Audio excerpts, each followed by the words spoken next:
Nakaupo ako, lumalamon sila.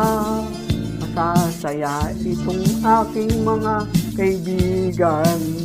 Abot kamay nila ang bunga ng puno, dahil balikat ko ang ginawang tuntungan. Habang namimitas, lalong natatakam, sila ay para bang wala ng kabusugan. Kahit alam nilang mayroong mga langgam, at aking paang siyang sinuupakan. Nais ko nang magpahinga, marami na akong nagawa at natulungan. Ako'y labis na nag-aalala, baka ang puno ay tuluyan ng ubusan ng bunga.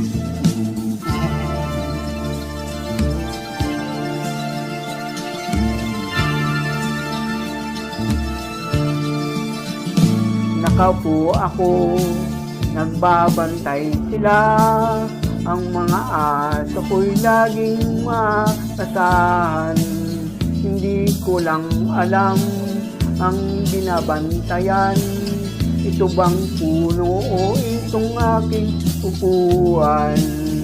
Itali ko kaya sa bahay ng langgam?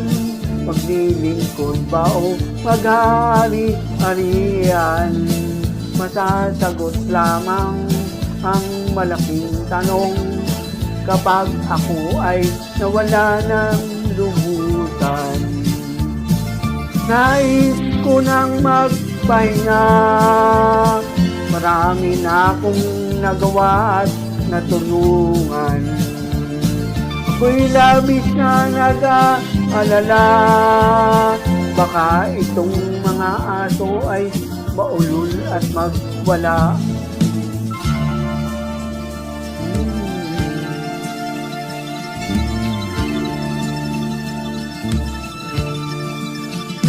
Nakaupo ako, naiinggit sila. Silang nais na umalis sa aking upuan. Ayokong tumayo sa upuang ito, kahit ito'y sinusurot at inaanay.